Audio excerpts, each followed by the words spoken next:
Okay, we'll call it into order. First, start with the pledge of allegiance. I pledge allegiance to the flag of the United States of America and to the republic for which it stands, one nation, under God, indivisible.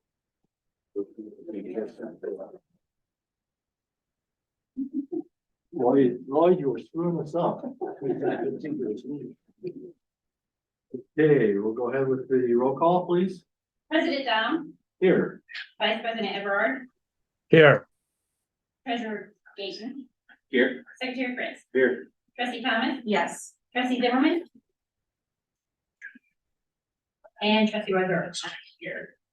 Okay, and then we have a remote participation, so I need a consideration of a motion to allow the Vice President Everard to attend remotely through electronic participation as per administrative policy number 2.04.02. The basis for missing the meeting is for health. Second. Okay, well, we need a motion. Oh, I moved that. Okay, and a second, please. Ready? Pat and Ray. Okay. Trustee Thomas, yes. Secretary Fritz, Yes. Vice President Everard, Lloyd. If he turned himself off. Yeah, no, I'm here. I'm good. Yes. Yes. Treasurer Gaten, Yes. and President Dom. Yes. Okay. So it is passed unanimously. We'll do the conservation ethic. Sure. Thank you. Conservation ethic, goal 6, to foster a conservation ethic among McHenry County citizens, helping all of us, regardless of the basis of our interest in nature, to develop a greater awareness of our role in and responsibility for the total community of life. A conservation ethic that asks us to assume a moral duty to become educated about conservation issues.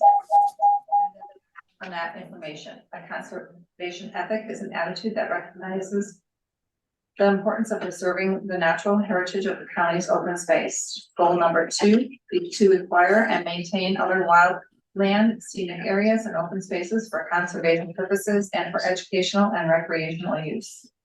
Great, thank you. Pat, can you do the supervision? Good. We pledge to make a difference by standing up for our water, wildlife, and way of life in McHenry County. The quality of life in McHenry County depends on healthy and sustainable natural resources, thoughtfully developed cities and towns, strong economy, and beautiful outdoor places to explore, discover, and recreate. Number 3, we will remain steadfast in our commitment to protect distinct natural areas. Okay, I entertain a motion to adopt the agenda. I move to adopt the agenda. Okay, Linda. Second. Great, second. Secretary Fritz, Yes. Trustee Thomas, Yes. Vice President Everard, Yes. Treasurer Gaten, Yes. and President Dom. Yes. Okay. 7.0, we have some special recognition and presentation. Elizabeth, you want to follow through that first one? Absolutely. So we have 2 special recognitions this evening with our police department, and very honored to have many members of our sworn team here with us this evening, as well as John Kramer, our Director of Operations Plan and Public Safety. So we look at the whole group. And I will let the chief speak to this, but I just want to acknowledge and recognize the first. We're going to do this in 2 parts. So the first is the accreditation. Maybe you could speak to what that is all about and how important that is. Absolutely. So accreditation for police departments is much like accreditation for anything. It is a nationally recognized set of standards and best practices that are adopted for an industry. And through the accreditation process, what the agency does is they open their doors to outside set of eyes and evaluation to determine if we are in fact in compliance with the accreditation standards. Now, for law enforcement, there's a couple different options for programs. There is CALIA, which is a national program, which is really designed, guided by emergent issues on both the West Coast and the East Coast of the country. And that program is very, very cost prohibitive. And so in the Midwest, several of the states got together and said, hey, you know, we're tired of reacting to what's happening on the West Coast and on the East Coast, because largely the Midwest does things in a little bit of a unique way. So many of the states started their own accreditation programs. Those are good for a couple of reasons. First of all, as you know, in Illinois, our state makes our legislation for us. So we're confident with the Illinois accreditation program that we are meeting the best practices and the national standards and the legislative mandates of our state specifically, which is incredibly important, crucial, right, for us. Secondly, it is not a for-profit business like the national accreditation. It's run by a local 501c3 organization, and so it's nowhere near as cost prohibitive. So in Illinois, there are several hundred police agencies. Of those police, some large, some small, of those police agencies, only 60 of them are accredited. And we are very proud to be amongst one of the organization that is accredited. So this process took us a little while because I started it and then COVID came in, right? And then we kind of got a little bit sidetracked and distracted and focused on critical issues that were time sensitive with the pandemic. But then as soon as that lifted and we got back to normal operations, we kind of jumped back into the accreditation. So the most important thing to know about police accreditation is it really has nothing to do, you're gonna see my name on this award as Chief of Police and Accreditation Manager. All that means is that I filled out the application and I submitted the paperwork.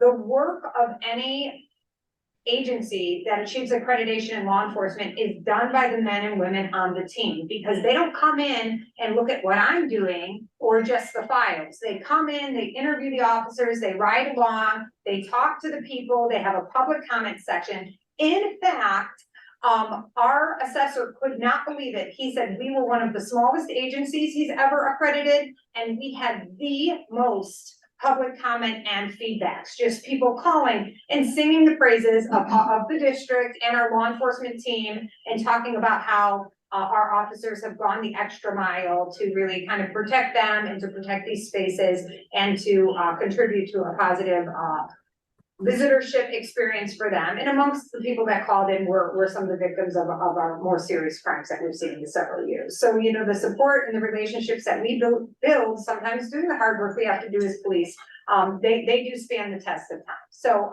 this is something for us to be very proud of. It can lead to, for the district, a decreased risk of liability, and also cost savings in insurance costs. We did partner with this accreditation as a pilot program with Paderma. They are trying to assess if there is value for the open space police departments to pursue accreditation, because so few of the open space agencies have actually been accredited. There's two different types of accreditation through Illinois, Tier 1 and Tier 2. Tier 2 is for organizations that have their own dispatch center, their own jail, and do some of the kind of higher order things.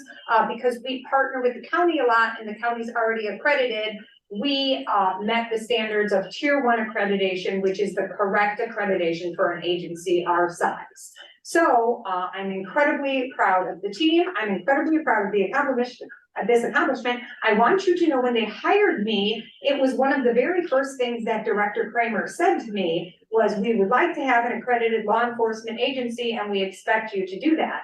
So here I have an award proving that I did do that, but not just me, the whole entire team. And there is no more room on the award shelf here. So you guys are going to have to figure out how to read this to you, because it's very short. So it says McHenry County Conservation District Police Department. The Illinois Accreditation Council verifies that the McHenry County Conservation District Police Department has policies, procedures, and daily routines that achieve the Tier 1 level of Illinois accreditation. This signifies that the department is in compliance with the professional standards of modern law enforcement. Accredited March 30th, 2023, working Chief of Police, and then it's just got some other people's names who did the evaluation down there. So, good job to the team.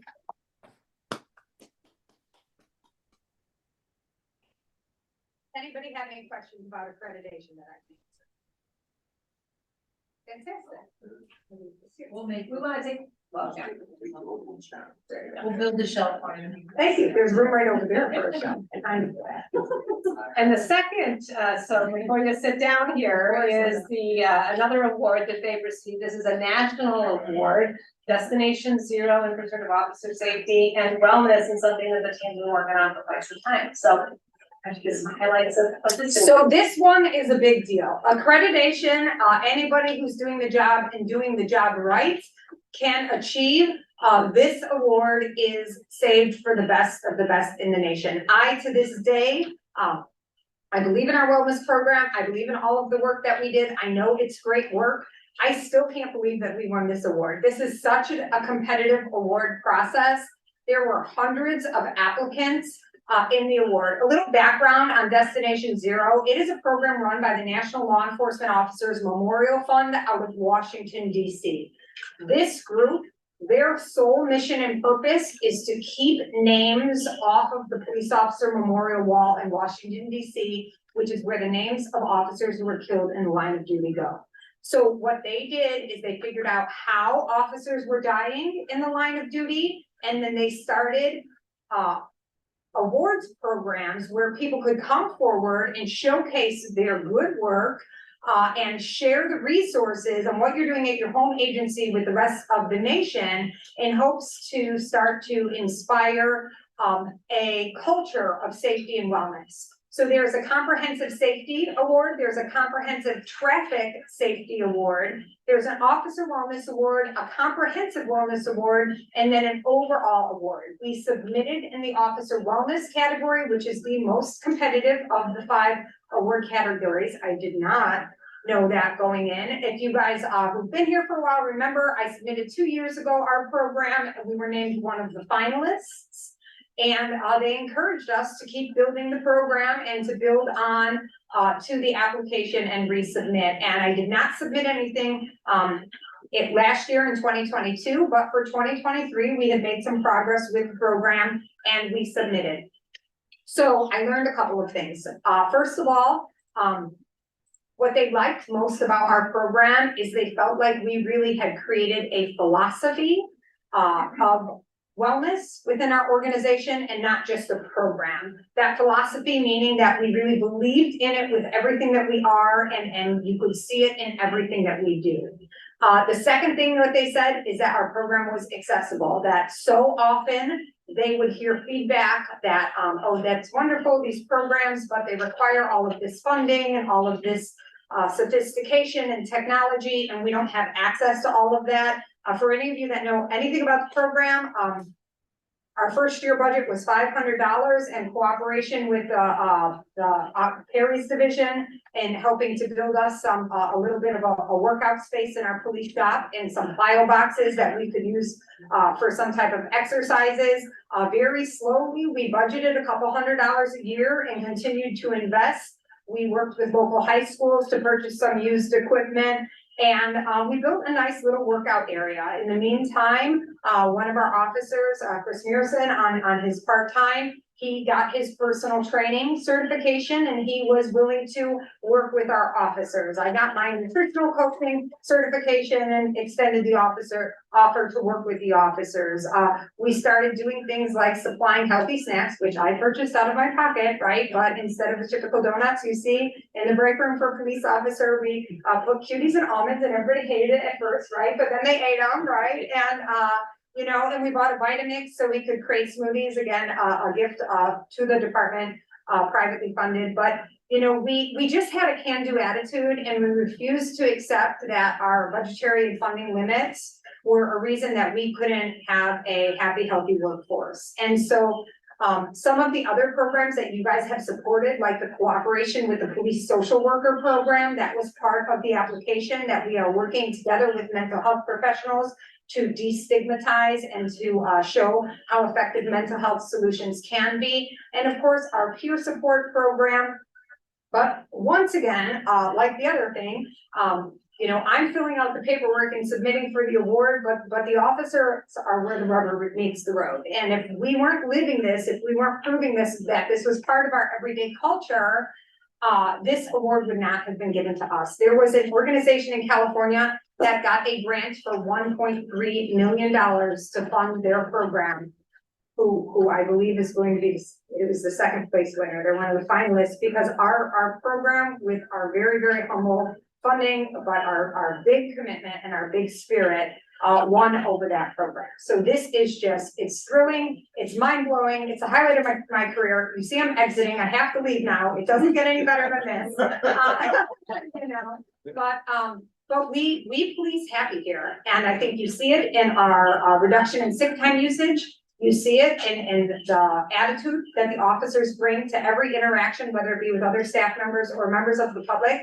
And you see it in the quantity of work that we do, because work doesn't really feel like work anymore. It feels like a sense of purpose to be part of a place that we all truly believe in. So it is my hope, and I know to be Chief Stewart's intent to hopefully bring this wellness initiative to a larger fraction of the district where more people can benefit from this, because while law enforcement officers may be the sickest, most obese, most diabetic population of workers in the American workforce, the problems that come with a state of unwellness are not certainly limited or restricted to law enforcement. So the lessons that we learn about taking care of ourselves can be spread on and passed to others. And this is going to be huge. So there is a film crew coming on Monday to film our sites and our locations, and a couple interviews with me and Stuart, and our workout area and a couple things. And then this national video, which is being professionally done, is going to be pushed out and highlighted across the nation. And so it's just such a sense of pride. People are gonna be beating down your door to be officers here. I really don't want to leave, but I gotta go because I know it doesn't get better. And so I just I'm leaving on a high note, like Elvis, right? I left the building, leaving wanting more. That's why I'm doing it. So does anybody have any, I don't have the physical award yet because Ryan and I have to go to DC to get that award. At the end of September, they are sending us a stipend to cover travel expenses. And I think that invitation is open, so I don't know if other people want to come, but I asked for details on that. But big deal, big fancy awards banquet, a whole bunch of people in Washington, DC. So it's just great. I just can't believe it still. So Congratulations. yeah, it's no doubt. That's very cool.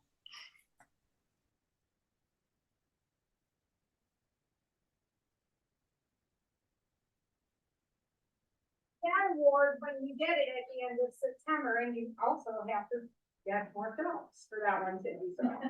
Also, yeah, would like to share with us, when they get the video or whatever. Oh, for sure. Yeah, you're gonna see it everywhere, right? If your marketing's gonna push it everywhere and, Cool. but you know, I mean, all of our programs, all of our everything, it's gonna be a resource for office or for police departments across the nation. I've already gotten no less than a dozen calls from agencies saying, hey, we're trying to build a wellness program. It seems like, you know, like we don't have a big budget, like teach us what you did, show us what you did. And this is just how we get better, and we lose that distinction as the unhealthiest, most suicidal population of workers in the country, which we desperately want to lose that designation. So that's not good. So, but we're all working together, and we are here at the Conservation District. We're one of the leaders. We're a national model and example, and I couldn't have done it without the support of John and Elizabeth and the whole entire board, and with all these wonderful people on the team, and the cooperation with all the other branches of the district. So it's everybody's award. Good. Well, All right. congratulations again. Thank you. Any questions about that? Fantastic, right? Yeah. All right. We need to take pictures. You can come run. So it's up to you. I know there was some So I know concern it's about not me, photos. but If you'd like to take a picture, I'd love to get a picture of those that are here that wish to be in the picture with the board. Sure. Before that would be awesome. Let's do it. It's John and those of you that wish to be in the picture, thank you. Where did we go? Well, do you want the board? What is it with the board Yeah. or wherever? Oh, you're. Do we turn it, maybe there, There, until we're that going shade over down, there. and I'll do a wait down. Are we doing? Pull it down. Behind. Got it. Is there room behind or how about? Your board, got it. It's good. How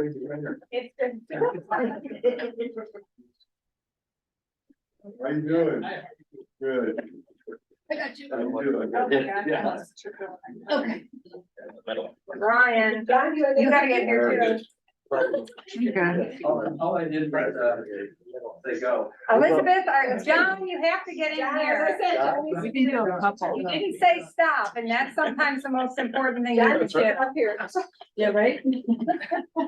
It's in foreground. This is like when I get on the Zoom in my house. Move over, John. John, Sure, come on up. love to. Phone. You don't mind. No problem. I think you guys are gonna have to squeeze, but. Are we going wide lens? Well, this is. Yeah, the wide lens. We got the owl in there. All right, well, we'll just. It would be better outside, but. Creative cropping. And then we'll zoom in. All right. Okay. We'll do. Oh, now I gotta rebuild your desk. Firefighters. That's yeah.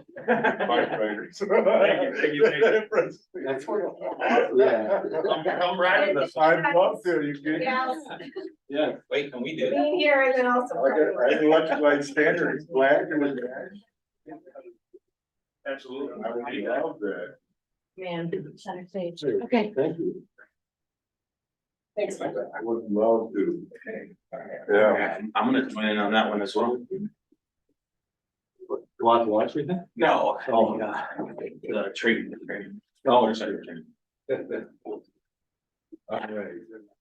We'll move on to 8.0 trustee report.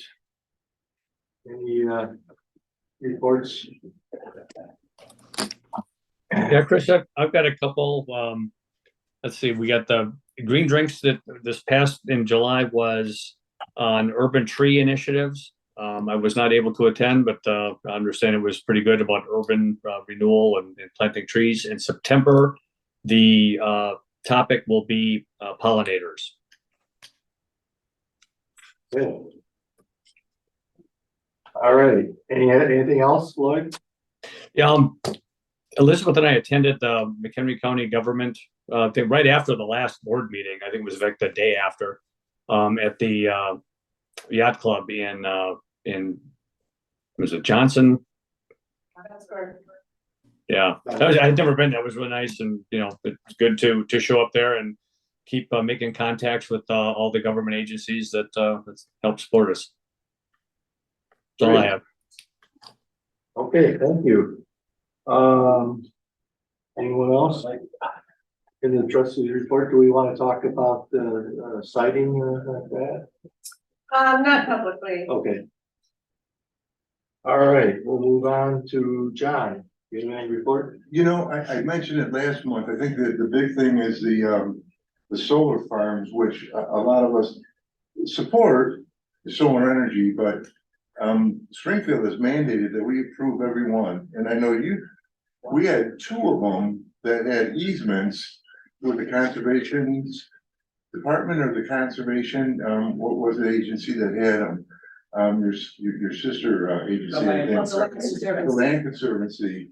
And they had easements in there, and they're encroaching the easements. And I found out that our county doesn't recognize easements. So we're gonna try to change that on our zoning, UDO, so in the future that doesn't happen, but they're gonna have to sue to protect their easement, a recorded easement on those. And I don't think they're farms, they're solar industrial machines, Well, they have right? their place, but they took that away when the state Yeah, passed that law and mandated. exactly. Stuff, So yeah. what we were able to do is get look backs at them instead of going with, lifelong zoning changes. We get to look at them every 20 years. And then we also put in there that they have to tell us how much it costs to take those solar farms apart when they're done with them, and they have to put up 1.5 times that amount. So we're letting them in, and we're not blocking them, but we're certainly at least doing whatever we can to monitor them. And, I'll make sure that we support any future easement encroachments that you all have on them too. And, not that there's anything wrong with them, it's just that I think this is a money grab by investors. They're not going to build these solar farms. They're gonna sell their permits once they get them approved. So they're not really in it to do it. They're in it to make money. So I think that this is being taken advantage of. So that's what we're watching on the county board this month. So that's about all I have. Great, thanks, John. President's report. I want to report a couple of birthdays. We want to look at that. So, John, happy birthday today. And I don't know if we want to sing to you or.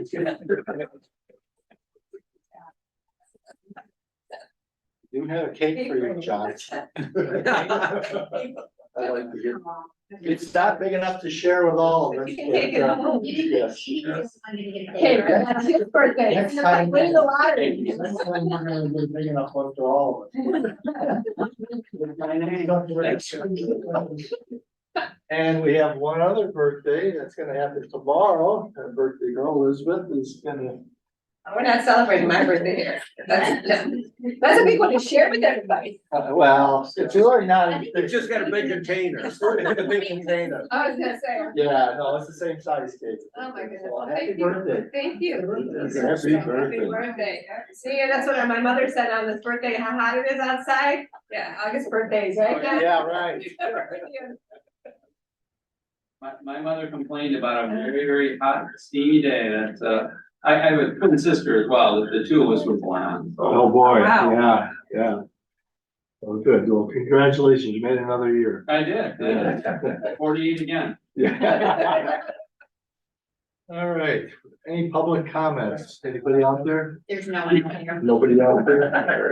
Alrighty. Then we'll move on to, secretary will do the consent agenda. Okay. All right, 12.1, approval of minutes of previous meetings. 12.1A, June 15th, 2023, committee of the whole executive. 12.1B, July 20th, 2023, committee of the whole. 12.1C, July 25th, 2023, regular meeting. Treasurer's report, 12.2A, acceptance of the treasurer's report for July 31, 2023 as presented. 12.3, resolution 23-63, authorizing the payment to the McHenry County Collector and McHenry County Treasurer for the 2022 second installment of property taxes in an amount not to exceed $90,733.04. 12.4, authorization to prepare specifications and let bids for native seed for standard mixes. 12.5, authorization to prepare specifications and let bids for the Prairie Trail, Arts Road pedestrian crossing improvements, Glacial Park Conservation Area, Richmond, Illinois.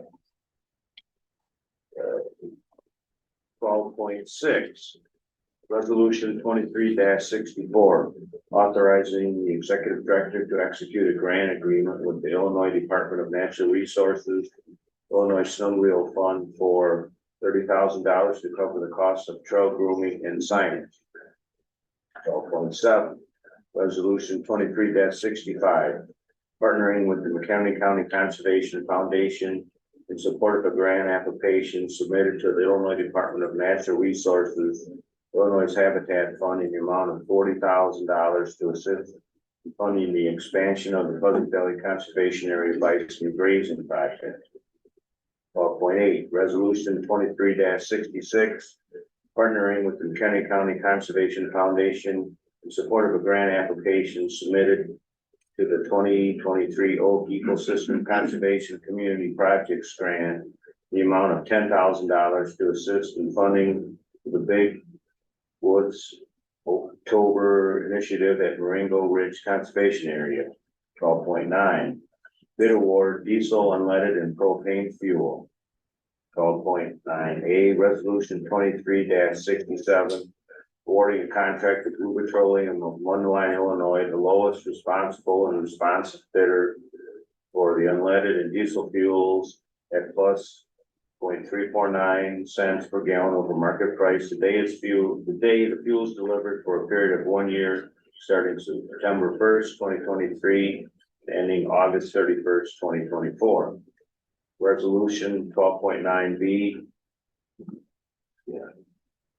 23-68, awarding a contract to AmeriGas of Gurnee, Illinois, the lowest responsible and responsive bidder for the purchase of propane fuel at a cost not to exceed $1.35 per gallon for a period of 1 year, starting September 1st, 2023, and ending August 31st, 2024. Okay. And we'll want to take action on, Need a second. Second. got a second? Now we can take a roll call. Trustee Thomas, Yes. Vice President Everard, Yes. Treasurer Gaten, Yes. Secretary Fritz, Yes. President Dom. Yes. Okay, motion carries. Hey, Chris, before we leave the topic, I know it's approved, but just a question on the seeds. I know that we sell seeds and actually, generate, I think, about 100,000 in revenue. How are these seeds different? They're, different. So the seeds we collect on our property, it's an in-kind net value of if we were to purchase them. And so we do put that back on our property. Going out to bid, we have additional seeds that are necessary to take care of some of the restoration projects. Mostly there's seeds that are very difficult to collect in the field. There aren't large populations, or we need large volumes of them. Actually, we have a explanation on how the seed bid process works that I'd be happy to supply Elizabeth, and you can send it along if you'd like to the board. Okay, thank you. I was just curious about it, so appreciate it. Okay. All right, we'll move along and I'll turn the meeting over to Treasurer Gaten. Treasurer's internal audit report. Did anyone from the board pull any items for review? I think Sean said he had some. Did he send those over to you? He did, and we are doing a further analysis of those, the continued conversation from last month, so we will get that to the board once we have all that. Then we will consider that carried over from last month. Next would be the consideration to approve the payment of bills as indicated on the submission of bills pending report for the month ending July 31st, 2023. Second for that. Okay. Vice President Everard, Yes. Secretary Fritz, Yes. Treasurer Gaten, Yes. Trustee Thomas. Yes. President Dom. Yes. Thank you. All right. 13.2, license agreement for stormwater drainage for the Prairie Project Conservation Area. Ed, do you handle that? This is that would be the. Or Val would be the lead? Transaction with Leonard. Oh, I'm sorry. That's run through the basic parameters of the transaction. It's in the summary, but it's a request from the village of Huntley for stormwater facilities that are associated with Tullamore subdivision. We brought this up to the board last September. We've been working on it really this long, but so it's really an emergency overflow pipe that is going to be installed on the home property that we've been becoming more familiar with lately. It's 25 feet corridors on either side of the Union Pacific Railroad. And so they're gonna put a 30 and 36 inch emergency overflow in our property and under the Union Pacific track. So it's basically involves two 25 by 25 foot sections of our property there. There's 3 licensees: Village of Huntley, Lennar Communities of Chicago, and Tullamore Community Association. So they have got the right to install these facilities and also the responsibility to maintain them, which is important. we're, indemnified against any losses associated from their, prosecution work or failure to prosecute any work. We're reimbursed for, attorney's fees in that, situation. And even though there's 3 licensees, our point of contact is only with the village of Huntley. So if there's any notice requirements about something's not working, not being maintained, we just contact the village of Huntley. So that's the basic agreement, and it's all done in, the pattern of the Illinois Government Property Transfer Act. So it's an example of governmental cooperation, and that's our means for transferring interests and rights in real estate with other municipalities. All right, thank you. So we need a consideration to adopt a resolution 23-69, authorizing the execution of a license agreement with the village of Huntley on our Communities of Chicago LLC and Eleanor Community Association. Do we have a motion for that? Yeah, do you have a second? I'll second. Linda? Okay. Trustee Thomas, Yes. Treasurer Gaten, Yes. Secretary Fritz, Yes. Vice President Everard, Yes. President Dom. Yes. Okay, motion carries. Next on our item is the continued discussion of committee of the whole, where we discuss budget and financial planning. So, Andy's gonna, if you can share the screen, we're gonna pick back up where we were on Thursday night's conversation, and I did send out earlier today some scenarios that Andy worked on. So, based on more direction. So we are gonna pick up where we left off, but I'm gonna backtrack a little bit. Remind everybody, we covered a lot of information last week, and this will just cover the property tax portion of it again. But we know that property tax is very important to the district. It represents usually more than 80% of the district's operational revenues.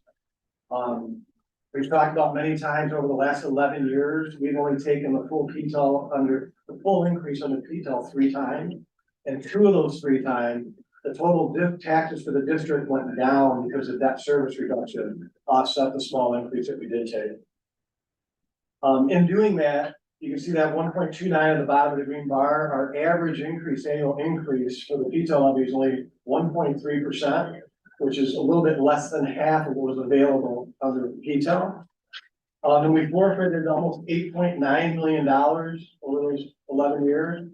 And more importantly, or was really significant, is we've given up $1.3 million of annual levy capacity.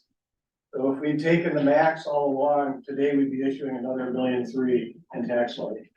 So then we looked at what we could issue for a 23 levy, and just quickly, we showed that the maximum amount we could increase is estimated to be 5.8%, 5% from inflation, and about 0.8% from the new development. And that's almost exactly where we were last year too. If you remember, we did a 5.8%. And then we looked at lots of different projections.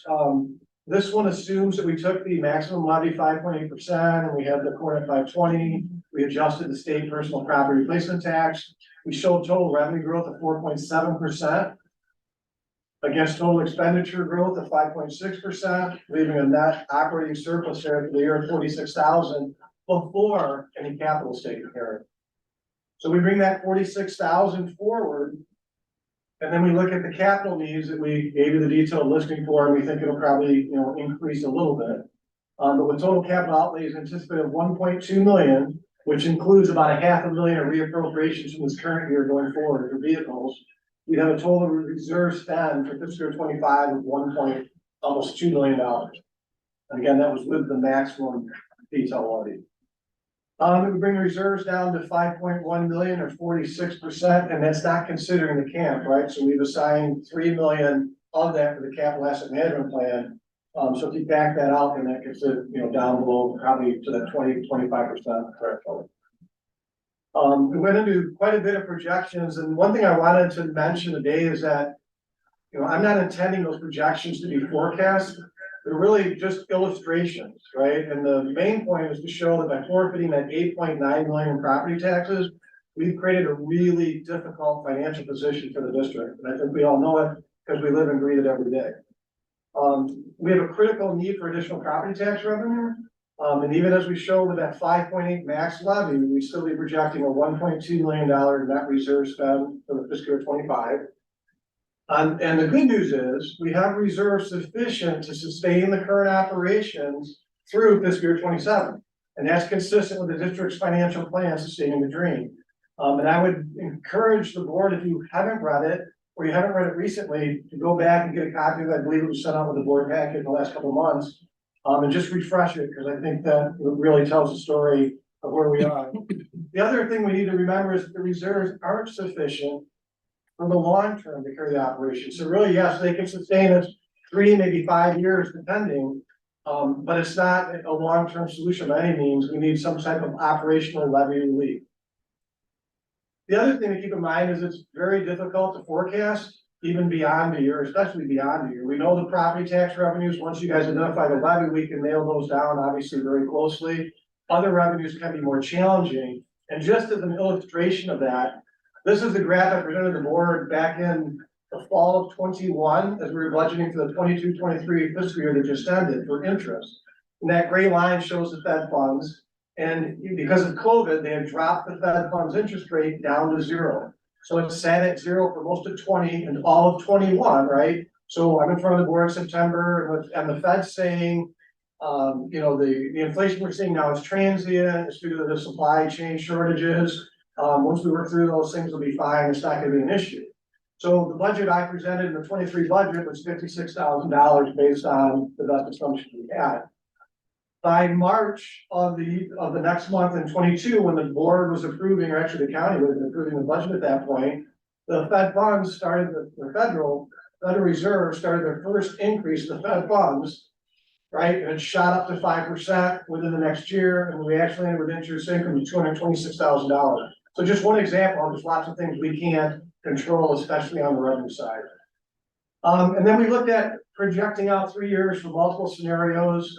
We had the inflation at 3.5, foreign futures at 520, state personal property replacement tax we talked a lot about. That's a projection of 33% less than actual the prior year, but still a 30% gain year-over-year budget. We looked at wage costs of 6.5, preserving room for that comp study cost if we need it. Employee health insurances, 9.5, we think it's going to be for 25. That's an exception for the district. Usually we're in that 3 to 5% range.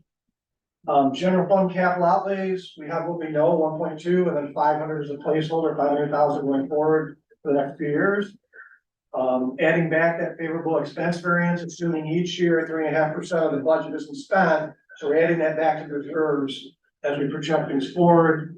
And then as we look at the capital asset management plan replacement needs, I put a placeholder there, $750,000. In reality, we could probably use double that, but this is, the recent history of the district about what we've limited down to kind of nickel and dime and do the main priorities that we need to do. So with those assumptions, we showed what would happen with the 5.8% levy, that max levy we talked about. If you go to the far right of the green, it brought the reserves down to 25%. There'd be a $1 million cushion above that very low minimum 16% that we don't really want to go down no matter what, even in the short term. At the 3.3% levy, which represents half of the CPI plus the new development, we would see the reserves go down to 437,000. This is 3 years out, right? So for all 3 of these years, at the end of 27, reserves would go down to 437. That annual reserve spend in that year, though, would grow to $1.6 million. So that's obviously something that's not sustainable. And then we looked at just taking the new development and by this fiscal year 27, by 3 years out, you're now below that 16% threshold. That's not enough to operate even from a liquidity standpoint. So that's, going to be a problem for the district. And then the board talked about, looking at some other scenarios. So just quickly, I ran the 5% and then using the same 4 and 3.5. Reserve stayed about 25% going 3 years out, just under $1 million. And then there was the suggestion, what if we just kind of held these levy assumptions flat instead of having them change each year. So I did the 5 and then a 4 and a 4. And the only difference there is that 0.5%, and 1% of a levy equals about $86,000 to us, 1% increase. So this would be about a $43,000 increase, right? That would be the only difference between those two. And then I did them all at 4%, and it goes down to 22% by fiscal year 27, or $733,000. And then we ran the 3.3, and again, held the 4% constant, and that's, getting down pretty low 3 years out. So really, just numbers on a page, but it does give us an illustration of what happens with those levy changes. So the question came up too, how comfortable would we be taking the reserves down to 20% or even 16%? Is that an okay thing to do? And in this slide where we take just the 3.3% levy in this calendar year 23, which would be revenue for 25, that's going to drive the reserves down to 20% 3 years out, or $437,000, right? Again, all assumptions. We don't know anything factually. Am I okay with that? Yes, because it's part of a plan sustaining the dream, and that plan relies on getting some potential operational levy relief, right? And that could come as early as 24. We'd know about it in 25. If that happens, the revenues won't look like this, right? And the expenditures won't look anything like this either. So it all changes.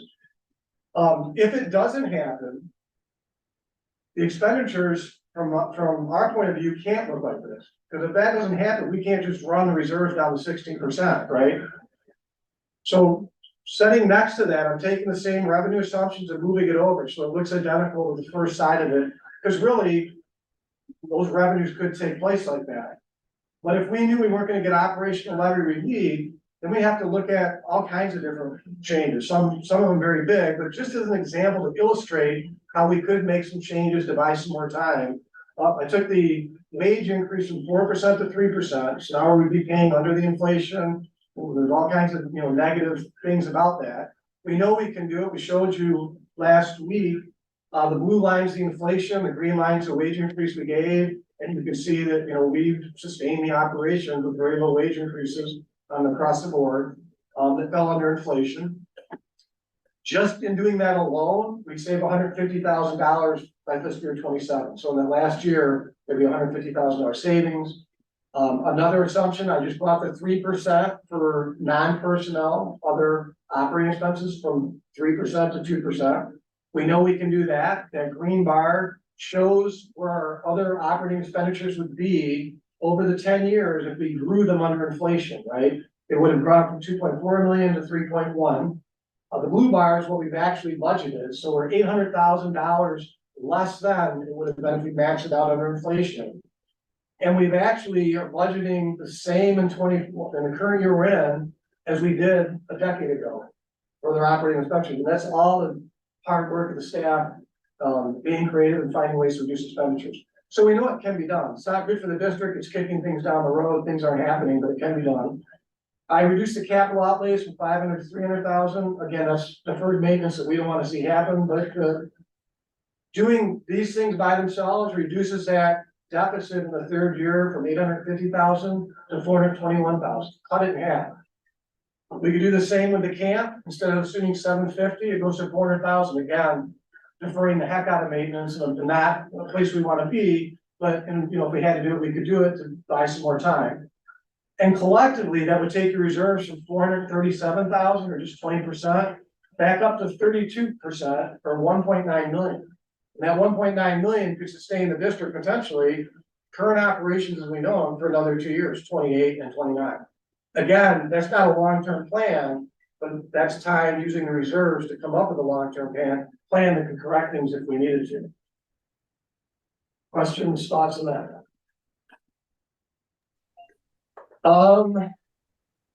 So again, this just kind of summarizes what I just showed, but we've increased the reserves, that cushion from 437,000 over that 16% to 1.9 million.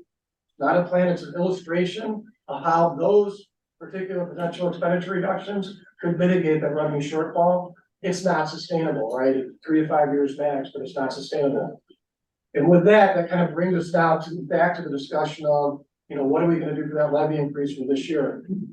So we started with the max, which was 5.8%. Last year, the board had the same question. They could have taken the 5.8. Inflation at that time was 7%.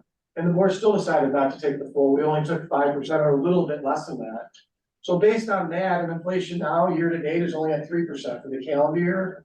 I'm assuming in the discussion last week there was a lot of support we're gonna forget about that. So I'm just gonna gray it out and assume it's not really on the table right now. So then there's discussion about 5, which would match what we did last year, or even going a little under that to be that 4.9%. That's the difference of just $8,600, 1/10 of 1%. Not a big deal. And basically there, we're just not taking the new development, right? You're capturing all the CPI. If we went down 1 more percent to 4%, it would be an $86,000 less on an annual basis. And then the last one that we again talked about last week is 3.3%, which represents 1/2 of the maximum CPI growth of 5% plus the new development. And we also have that 8/10 just taking new development. I don't think that's really a reasonable position. I think we sell the district short. I think it sells us, our stakeholders short. So I'm gonna kind of grade that one out too. Obviously, it's still there if you want to use it, but really I think it comes down, to looking at somewhere in this range. And the other thing to remember is we can abate it, right? So whatever we do with the September levy, we have until February of 24 to make a determination if we want to reduce that back down, or whatever the reason may be. We may find we have corn takes off, we get a big windfall from that. Or whatever the other implication may be. So I'm gonna kick this back to the board and Elizabeth on the workout. Yeah, thank you, Andy, for working the scenarios, and I do appreciate that, and I think we're cognizant as we've been with being good fiscal stewards. The board has shared that throughout, as well as the staff and the value. I had sent some additional other information that was asked out, so you had that in your communication from me as well. But the value, I think the key piece is the sustainability. We've been able year after year to make things work. What we're looking for is to go down to, on a permanent basis, less than a 3-month reserve is not a place to be. We know we have deferred maintenance, deferred trails, buildings that are falling in disrepair, buildings that need to come down in areas to service. So we can look towards a bridge, and so these scenarios that Andy has articulated illustrates our best place that we can be to kind of do both, to continue on our fiscal stewardship and yet work to take care of our assets that we didn't have. What would we like to do then? Do we need to take a position with our levy there? It would be great to get a consensus. So last meeting, we got some direction so our staff can begin to build the budgets, the working budgets that'll come back in November. The levy ordinance will come in September. So tonight we need some direction to build the levy. And then we will present that again at the COW at the September meeting with the final regular meeting approving the levy. We're required by the end of September to have that passed. Well, with some discussion we had amongst ourselves, we're probably looking for something right around that 4.9, I think.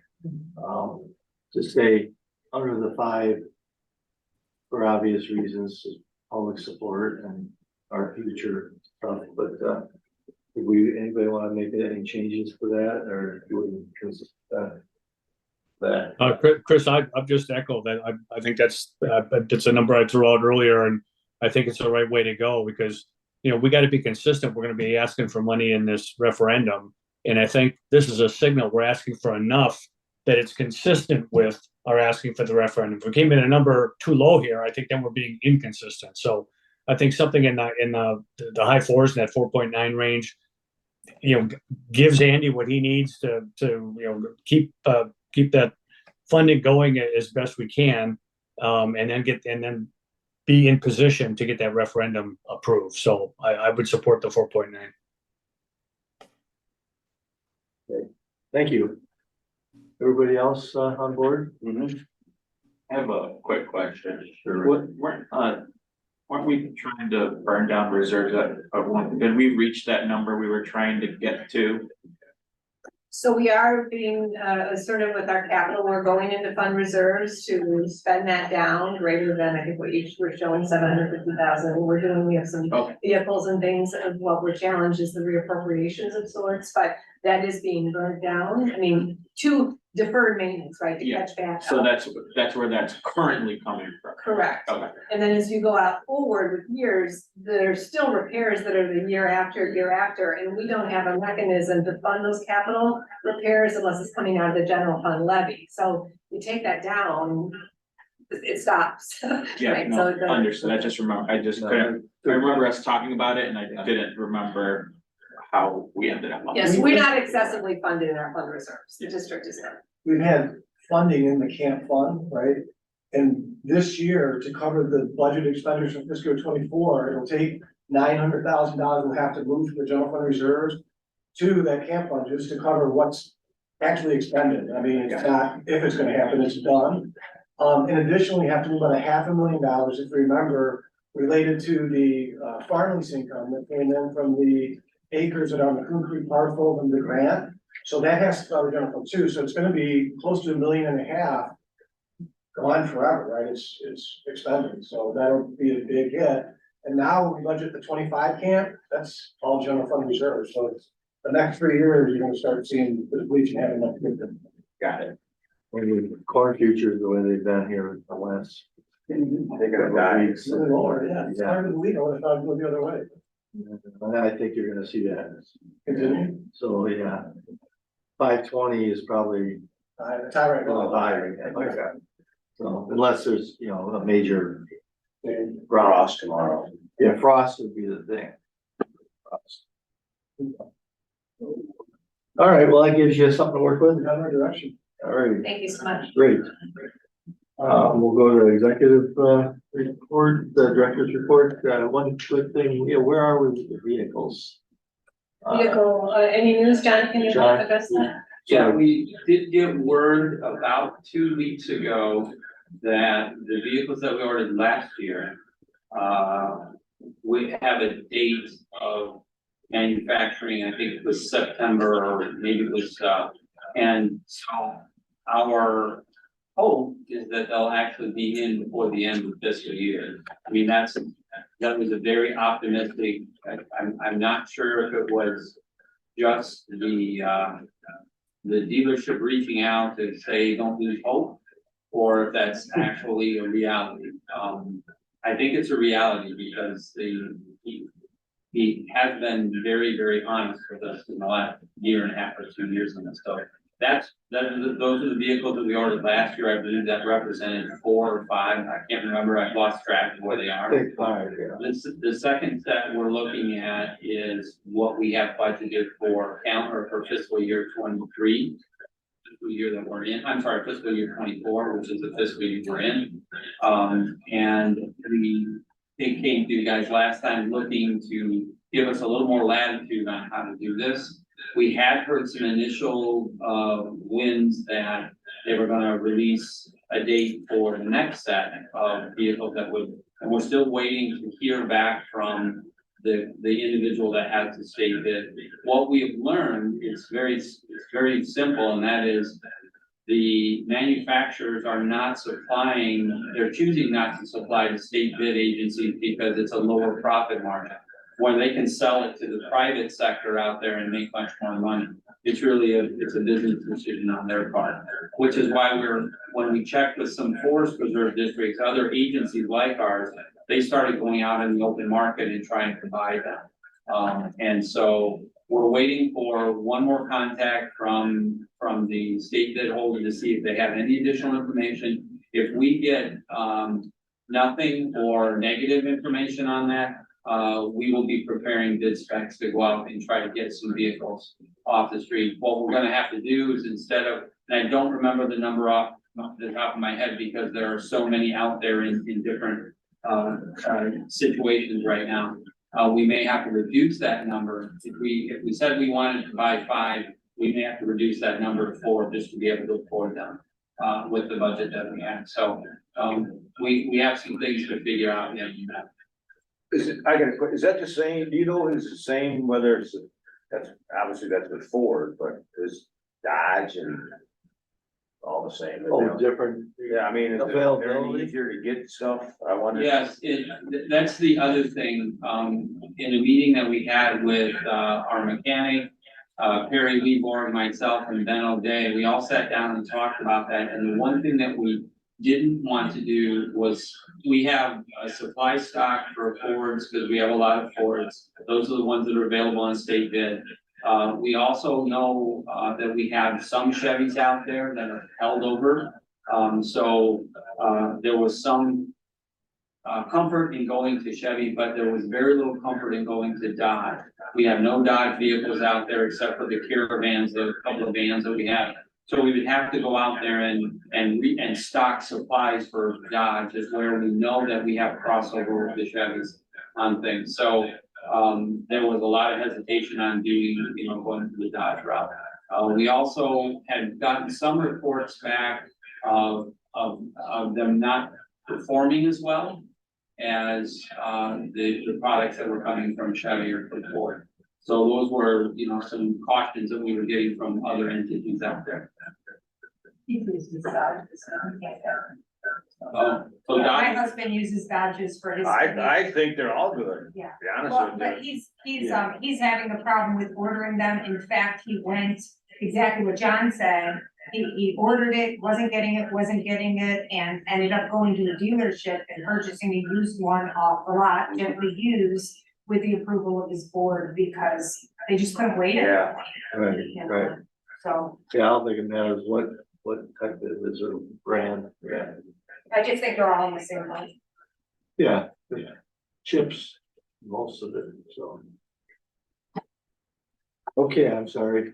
Oh, that's great. No, thank you for that question. That's important to track on that and, hopefully we get those in and don't have to reappropriate going into next year as many as we did for this year. Just a few updates on the team. I just want to give a shout out to Sarah Rummel and our planning and development team and Amy and Jen. They worked, but Sarah took the lead on the stream bank stabilization project in Algonquin on the Prairie Trail. It's a phenomenal project. It was one we were trying to get ARPA funding for to help support. I know that application is at the county to see if there's some additional funding that we could get from that, but the project is completed and it's amazing. So if you get a chance, take your bike, take a hike. You can park in the Meyer lot down there, like we named that, for the public works director, but go down and take a hike and take a look at the work that's there. It's amazing. In addition, we've been working in accessibility mats. So we had purchased a few mats with one of the ways to get individuals out on our property if they're wheelchair or can't have accessibility. And so we used it last year for our October tree planting in Marengo, but we've been experimenting doing some outreach with that, and that's been going very well and really eager to get more people out using our facilities. The county's holding their water forum on September 13th, and we will be there to support them with that effort, and the board will be invited. It's a free event to come out and eat at the college, and I will send more information out. I've also sent out, it's that time of year where many of our partner organizations are doing events where it's an opportunity to go and connect with other partners. So one is the Open Lands Luncheon. If anybody wants to attend that, and that is in October. So that is actually October 17th is a Tuesday downtown at the Chicago Hilton. There was also then, we submitted an award application to the Illinois Association of Park Districts for the best of the best on our intergovernmental diversity initiatives. We've done a lot with different with partners throughout the county on many initiatives. So hopefully we'll receive word on that. And thank you, Wendy, for submitting the application and pulling all the pieces together. There's also been a conference in January. Trustee Gaten, I know you attended last year with Trustee Zimmerman. So if anybody else has an interest, when registration opens, I'll send something out and then we can get you on the list. We normally have our legislators attending the luncheon, and it's a great opportunity to connect with them downtown. And then last but not least, we had our hike with Mike out at Velcro Triple R this past Saturday, and it was well attended. And as we walked along, we had others that were participating and joining the conversation. So it was great. So we still have 2 more for the year. September 23rd will be at Pleasant Valley, and then October 21st at Hickory Grove Highlands. So if anybody's interested in joining us for a Saturday morning hike at 9 a.m., we encourage you to come out. But it's been wonderful. We appreciate is taking the time to come out and learn more about the district, and other county board members too that have come out to join us on those days out. So that's all I have. Okay, great, thank you. All right, we haven't really locked in our committee assignments for everyone, so I guess we'd like to try to get that down right as possible. So Ray, what are you thinking? You wanna? Yeah, I let Elizabeth know, when we had that call last week, I was gonna do prep and correct. Great, thank you. Anybody else, you, Farm Bureau, okay, I think Lloyd and I are, not fighting over green drinks, but, Both can go green drinks. okay. Green drinks, it is. there you go. All right, sounds good. Lloyd? Did you have any other preferences? No, but I wasn't able to hear what Ray said. So Ray, would you mind repeating that, please? Yep, I was gonna do, FREP and CREP. Prep and crap. FREP is the Fox River Ecos Oh, Partners, and CREP is the Kishwaukee River. thank you for translating for me. Ray's all about water. Yeah. Yeah. Any day on the water beats the best day on the land. There you go. I might need help on the historical side too. Yeah, I'm willing to help on the historical. I'd be happy to do that. Okay. And the foundation, if anybody wants to, I was the liaison last year. I'm happy to do it again, but if somebody else wants to do that, they only meet 6 times a year. I have to miss the next meeting. I'm going to be out of the country actually, but happy to continue it unless somebody else wants to raise their hand. I think at this point, once you consider you're the one, Okay. we can fill in when you get through other guys missing. Okay. All right, we have Sean. Oh, and Ron, that's right. Ron. Sean had expressed, the Illinois Association of Park Districts and, NRPA and IPRA is just as a liaison. Yeah. I think he said green drinks too, didn't he? I don't recall that, but, that's an open piece, so again, but we got 2, but we can follow back, I don't recall that, Lloyd. Yeah. But yeah, I forgot Ron, we probably need to. I Yeah, know, on people something. have been interested. Yeah. Okay. And there's a lot more, We'll and work on one of the things too, I mean, in many of these cases, some staff are attending, so there may be, you might go forward and identify another area that seems to be a place that we need to have a presence at, and so Sure. something you could develop as well. Good. All right. Work in progress. All righty, I guess the public comments will be again. May I entertain a motion to adjourn? A motion to adjourn. I will second it. Okay, it's been moved and seconded. Trustee Thomas, Yes. Yes. Vice President Everard, Yes. Secretary Fritz, Yes. President Dom. Yes. Thank you for being. We're adjourned.